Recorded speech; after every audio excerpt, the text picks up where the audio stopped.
Hello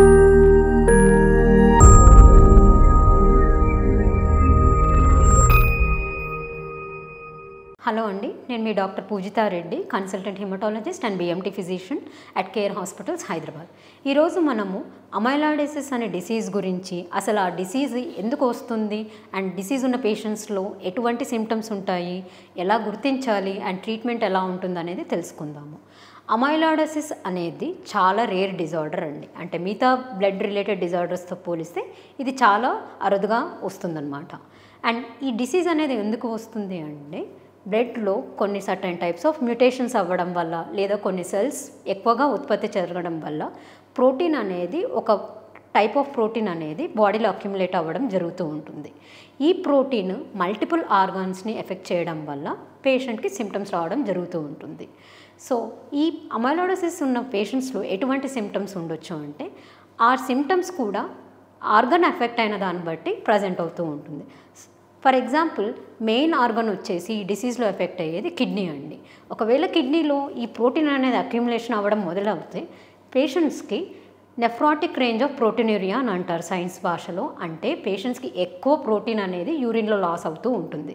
అది patient ఎలా గుర్తించగలడు అంటే, మీరు యూరిన్ చాలా నురగగా అంటే ఫ్రాతిగా వచ్చిందంటే ప్రోటీన్ యూరిన్లో వెళ్తున్నట్లు అర్థం అన్నమాట.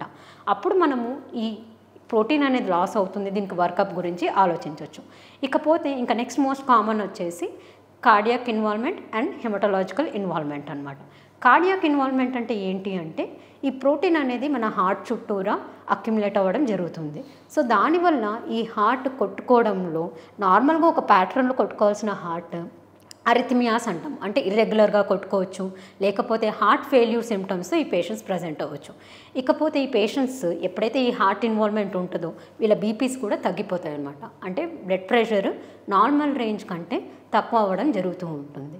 సో దీనివల్ల పేషెంట్స్కి కళ్ళు తిరగడం లాంటి సిమ్టమ్స్, లేకపోతే కాళ్ళల్లో వాపులు రావడము, పొడి దగ్గు రావడము, వెయిట్ గెయిన్ అవ్వడం, ఇలాంటివన్నీ చూస్తూ ఉంటాము. ఏవైతే మోస్ట్ కామన్గా ఈ డిసీజ్ వల్ల ఎఫెక్ట్ అవుతాయి అంటే నరాలండి. ఎప్పుడైతే ఈ ప్రోటీన్ అనేది మన నరాల మీద డిపాజిట్ అవుతుందో అప్పుడు తిమ్మిర్లు రావచ్చు, లెగ్ పెయిన్స్ రావచ్చు, పిన్స్ అండ్ నీడిల్ సెన్సేషన్స్ అంటారు, అంటే ఏదో పిన్స్తో గుచ్చుతున్నట్లు ఇలాంటి సిమ్టమ్స్ అన్నీ రావచ్చు అనమాట. ఇంకా నెక్స్ట్ వచ్చేసి బోన్ మ్యారో ఇన్వాల్వ్మెంట్. ఒకవేళ ఈ ప్రోటీన్ అనేది మన బోన్ మ్యారోని ఎఫెక్ట్ చేస్తే దానివల్ల normal bone marrow production rate అనేది తగ్గిపోతుంది.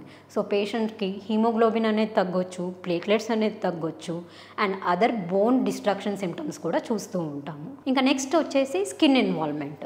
స్కిన్లో ఈ ప్రోటీన్ అనేది అక్యుములేట్ అవ్వడం వల్ల స్కిన్ అనేది చాలా ఫ్రెజైల్గా తయారవుతుంది. కొందరు పేషెంట్స్కి ఈ ఐ చుట్టూరా బ్లడ్ అనేది అక్యుములేట్ అవ్వడం చూస్తూ ఉంటాము. లేకపోతే మామూలుగా చిన్న దెబ్బ తగిలినప్పుడు కూడా వీళ్ళకి ఎర్రగా కందిపోవడం లేదా నీలపు రంగు మచ్చలు రావడం ఈ డిసీజ్లో ఈ ప్రోటీన్ అక్యుములేట్ అవ్వడం వల్ల చూస్తూ ఉంటాము. ఇంకా అదర్ నాన్ స్పెసిఫిక్ సిమ్టమ్స్ అనేది చాలా ఎర్లీ సిమ్టమ్స్ అండ్ గుర్తించాల్సిన సిమ్టమ్స్.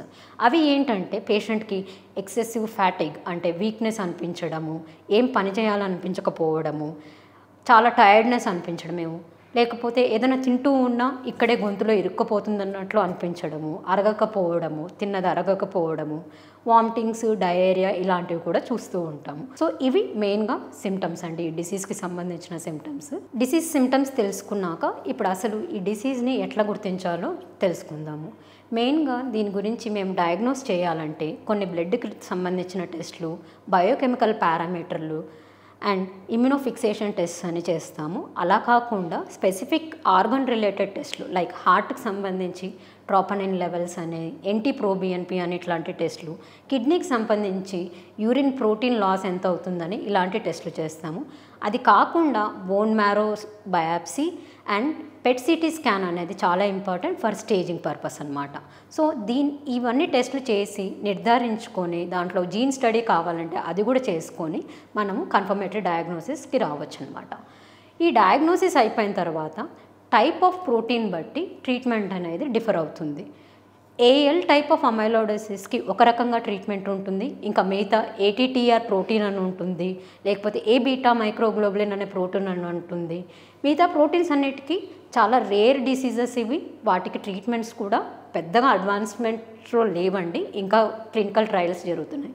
కానీ ఏఎల్ టైప్ ఆఫ్ ప్రోటీన్ ఎప్పుడైతే అక్యుములేట్ అవుతుందో, ఏఎల్ టైప్ ఆఫ్ అమైలాయిడోసిస్ ఎప్పుడైతే చూస్తామో దానికి మల్టిపుల్ థెరపీస్ ఉన్నాయి అండ్ పేషెంట్స్కి రెస్పాన్స్ రేట్స్ కూడా ఈ థెరపీస్తో చాలా బాగుంటుంది. ఎప్పుడైతే ఈ ట్రీట్మెంట్ మొదలు పెడతామో ఖచ్చితంగా ఇంప్రూవ్మెంట్ అనేది క్వాలిటీ ఆఫ్ లైఫ్లో చూస్తాము.